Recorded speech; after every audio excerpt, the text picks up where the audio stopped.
Hello YouTube, this is Tofu speaking and welcome to my latest video. In this video, I am going to explain in detail about what should you look forward to in the October 2022 update of Princess Connect Redive for the global server. So what is coming up in this month? There is more support for mages that comes in this month in the form of the Necromancer Luna from Shadowverse, which is Cygame's most successful collectible card game property, in order to boost the potential damage and the lethality of mage comms in the coming months until Nyaru comms took over. And even then, the Luna is still going to be a major player for Nyaru teams going forward. This does not mean that physical units get completely shafted this month. We have two new updates, which are Rima 6 star and Kaya. Rima 6 star especially would be very powerful for PvP. She never falls down off the meta or falls out ever, whereas Kaya is more of a collection unit. But I will explain all of this in due time. Rank 15.4 will also come in this month, which is primarily targeted for physical units since magic units are still stuck in rank 14 because of middle life 3.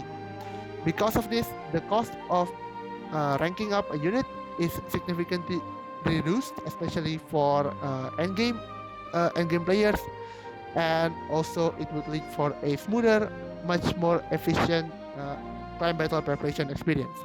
Overall, PvP would have a higher DPS ceiling because of the addition of Rima 6 star and also Pecorin 6 star, which makes DPS much harder to check, as well as laying the foundations for stall teams as well as more bulky offensive teams going forward.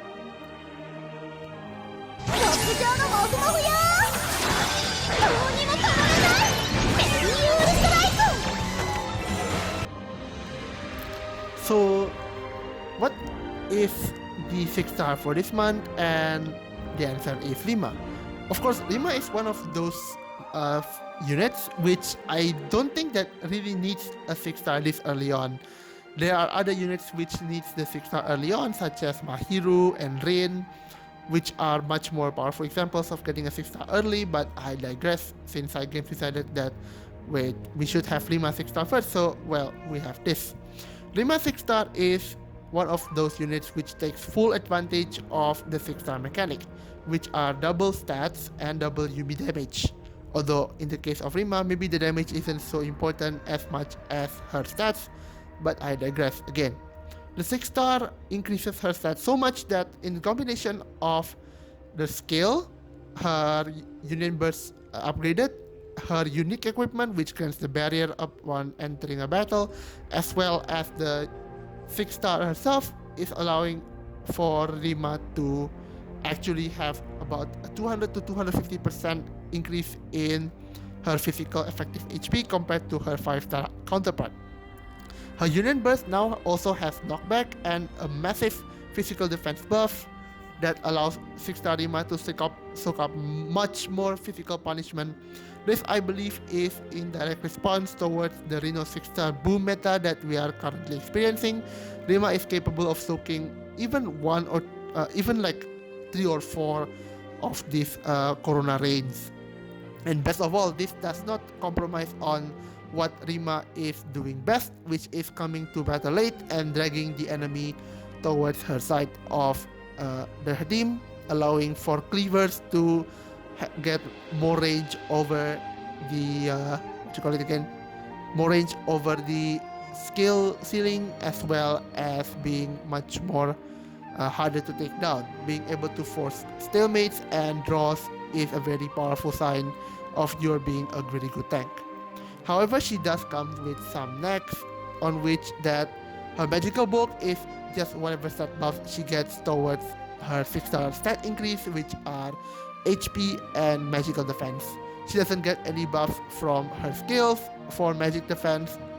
She only gets it from her bond buff, which is not as much as her skill buff, but it's still pretty appreciated. But well, Rima is still focused more only on soaking physical damage, so we're gonna have to leave it at that. She can still expose her other teammates from strong face-up damage, such as Misaki Ball, for example, that is still relevant. But overall, Rima 6 star is one of the most powerful face tanks for PvP as a whole, allows for some very creative team building, and allows for some of the most regenerate teams, especially for offense, to exist in the metagame. So after the introduction of Rima 6 star, which is a very shocking 6 star to have this early in the game, surely the other units on this month would not disappoint, right? And well, you'd probably be correct.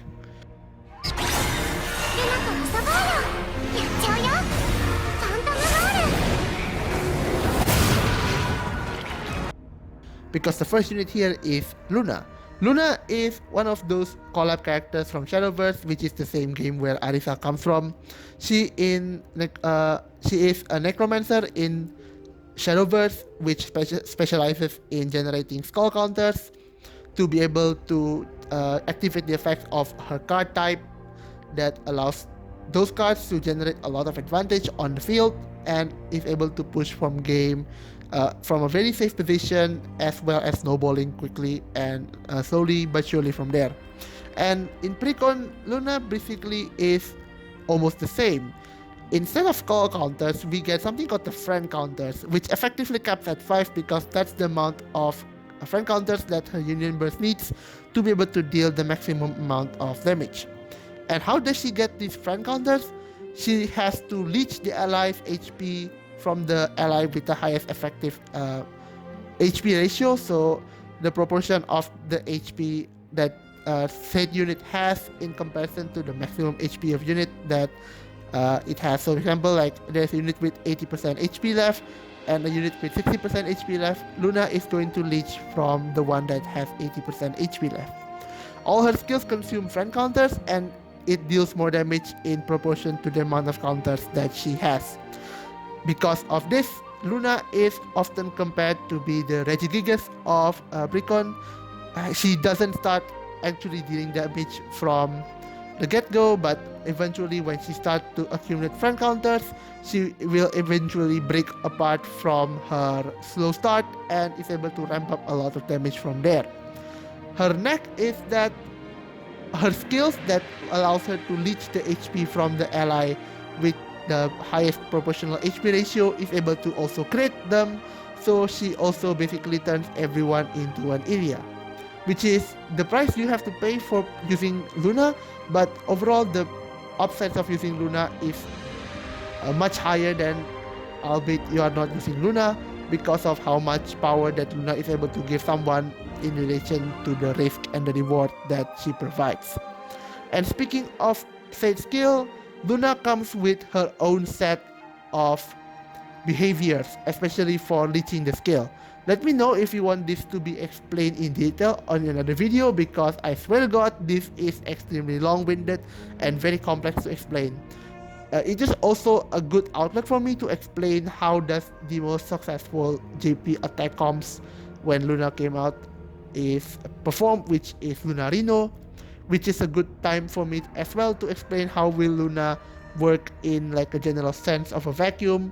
How will she fare on like clan battle, where she's like really good there, in addition to other stuff as well. Overall, Luna is an extremely powerful mage that should not be underestimated and would see some play, if not a high amount of play over the coming months, leading to Nyaru as well as post Nyaru comps, where Luna stays as a powerful support and will come in and out between meta games, especially for PvP and as well maybe SCB, depending on if she is needed or not.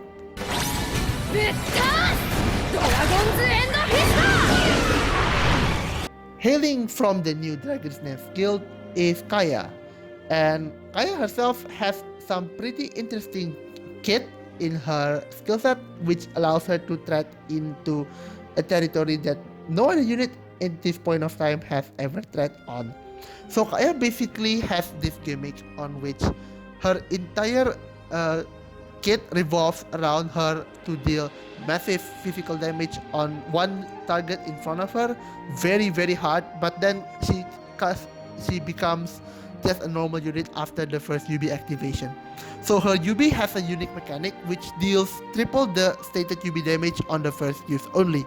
The flavor text of this skill pretty much says it best, which is it deals massive physical damage on one enemy in front. However, if this is the first activation of this skill, it will deal otherworldly physical damage instead. And I believe until now Kaya is still the only unit which has otherworldly physical damage worded on anywhere on any of their skills, which allows Kaya to function in a very different way than most other units do. So before we do that, I'm going to explain a quality of life update that will be introduced in Precon for some months in the future, which is overtime changeover. So what this basically means is that in the future there will be an update which allows units or unit to be swapped in and out between overtime. And so Kaya tracks a path where she is the first what we call of the overtime specialist. Because of the way that Kaya is set up, Kaya only works if you have a very short overtime counter. So for example, less than 30 seconds, because that is where Kaya would usually just dump all her damage, and because she completely sucks after her first skill activations, it is better for Kaya to just be in this overtime loop where she just fires her UB once and the game immediately ends. She also has a strong unique equipment later on, which synergizes very well with her playstyle, as well as her unique equipment. Union burst, on which she deals massive physical shred, but only on the first activation of this skill. After the second activation onwards, it will revert back into normal physical shred. And best of all, Kaya is also a free unit.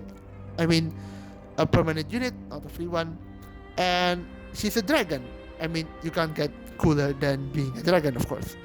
Her next, again, I already explained it earlier that she falls off immediately to being just your average physical beater after the first Union burst, and loses exactly the point why Kaya is used, and is almost strictly an overflow or overtime specialist with how her kit is set up. And I would like to take this opportunity to segue myself into the other Dragoness members, which is the guild that Kaya presides on mostly. So we have two other units, which are Inori and Homare. Inori is Kaya's guildmate. Her estimated time of arrival in global server is around April 2023, and is also a permanent unit like Kaya. So Inori is basically like a better Ayane in this case, and she trades a slightly lower bonk. Basically, like she has the same UB as Ayane does, which tosses an enemy in front over a set amount. It does have lower toss range, but in exchange, she has more damage than Ayane does. So it allows Inori to become a PvP staple since launch, and it still eclipses even Ayane 6-star in today's meta. And their guild master is Homare, and she is expected to come in the prefest of October 2024. So you have a lot of time if you like Homare in the story. Maybe you want to pull for her. You have a lot of time to save your gems. So her role in here is as a magic-centric debuff, where she targets the highest magic attack enemy and applies nasty debuffs on them. Think of it like Halloween Sumugi, but for magic. If you don't know, Halloween Sumugi also applies fear/panic into the enemy with the highest physical attack, and her Union Burst also targets the enemy that has the fear or panic effect, completely crippling down units that have high physical attack as their main forte. And since Halloween Sumugi is also a tank, it also allows her to completely shut down most physical threats as well. Going back to Homare, her damage is actually a bit low because it is an AoE centric focused Union Burst. But then again, if you want damage, then there are two Nenekas in the JP server when she drops, so like it isn't really a big problem for you. So Homare is still a very strong prefest unit regardless of her seemingly low base damage that she produces. And thus ends my sneak peek for October of 2022. I hope you guys enjoyed this video and is able to get something from it. Let me know if this video helps you to plan around your gacha needs, or if you are interested in pulling off these units, please let me know down in the comments, because again, I really love reading comments in YouTube because they are very varied and provide me with a lot of insight of how most people actually play this game. This is Tofu, and I'm signing out. Peace.